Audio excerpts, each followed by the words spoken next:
বন্ধুরা, আশা করি তোমরা ভালো আছো। আজকে একটা বিষয় নিয়ে আমরা আলোচনা করব, যেটা হচ্ছে যে কিভাবে ডেসিমেল থেকে কিভাবে বাইনারি সংখ্যায় রূপান্তর করতে হয় সে বিষয়টা আমরা শিখব ইনশাআল্লাহ।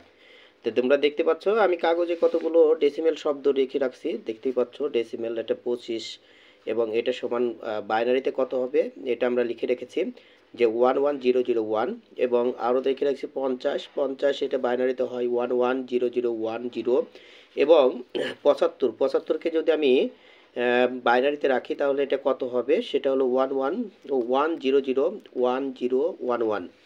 এখন আমরা আসলে একটু দেখে নিব যে এই শব্দগুলো বা এই অঙ্কগুলোকে, অর্থাৎ কিভাবে ডেসিমেল থেকে কিভাবে ক্যালকুলেটরের মাধ্যমে তোমার বাইনারিতে রূপান্তর করতে হয় সেই জিনিসটা আমরা শিখব।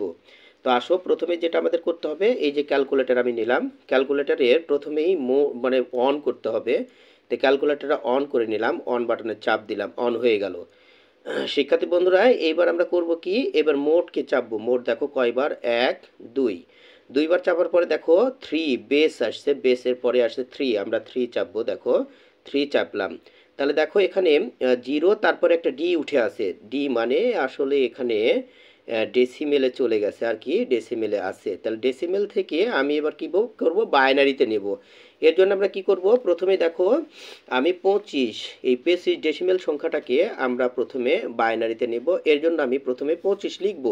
তো বন্ধুরা দেখো, এই যে 25 লিখছি, 2 5, 25 লিখলাম। লিখার পরে যেটা করতে হবে তোমাদের সেটা হলো যে এই যে ইকুয়াল, এই যে ইকুয়ালে চাপ দিতে হবে। ইকুয়ালে চাপ দিলাম, দেখো 25 এসছে।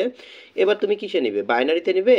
দেখো BIN অর্থাৎ লগ এর নিচে এই যে বাইনারি, এই যে তোমরা দেখতে পাচ্ছ এই যে বাইনারি লগ এর নিচে যে BIN দেওয়া আছে, সেখানে চাপ দিব। সেখানে চাপ দিলেই দেখো আমাদের বাইনারি সংখ্যাটা চলে আসবে। দেখো তো বন্ধুরা, এই বাইনারি সংখ্যাটা মিলে গেছে কিনা। দেখো এখানে 25-এর ডেসিমেল যে সংখ্যাটা, সেটা 25-এর বাইনারি সংখ্যায় রূপান্তর করলে আমরা আগে থেকেই ক্যালকুলেশন করে রেখে দিচ্ছি 11001। দেখো তো ক্যালকুলেটরও ঠিক তাই আসছে কিনা, 11001। এইভাবে আমরা কি করতে পারি, খুব সহজেই ডেসিমেল সংখ্যাগুলোকে বাইনারি সংখ্যায় রূপান্তর করতে পারি। আচ্ছা, আরও দু একটা আমরা একটু ট্রাই করে দেখি। এবার আমি আবার দেখো, প্রথমে কি করব, আবার আমরা ব্যাক করব, করে এখানে আমরা ডেসিমেল DEC-তে আবার চাপ দেব। এই বাটন আবার চাপ দিয়ে নিব, দেখো ডেসিমেলে চলে গেছে। এবার 50কে কিভাবে আমরা বাইনারি সংখ্যায় রূপান্তর করবো সেটা দেখব। এবার আমরা কি করব বন্ধুরা, এবার 50 উঠাবো, 50 50 উঠালাম। দেখো 50 উঠালাম, তারপরে ইকুয়ালে চাপ দেব। ঠিক আছে বন্ধুরা, দেখো ইকুয়াল চাপ দিলাম।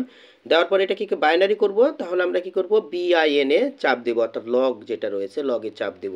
লগে চাপ দিলাম। শিক্ষার্থী বন্ধুরা দেখো 50-এর বাইনারি সংখ্যাটা কেমন হবে সেটা কিন্তু অটোমেটিক চলে এসছে। দেখো আমার নিচে লেখা যে 50-এর বাইনারি সংখ্যাটা তার সাথে মিলেছে কিনা দেখো তো শিক্ষার্থী বন্ধুরা। দেখো পুরোপুরি মিলে গেছে। ওখানে লেখা আছে কি 110010, এখানেও দেখো লেখা আছে 110010। তাহলে শিক্ষার্থী বন্ধুরা খুব সহজে আমরা এইভাবে কি করতে পারি, এই ডেসিমেল সংখ্যাকে বাইনারি সংখ্যায় সহজে রূপান্তর করতে পারি।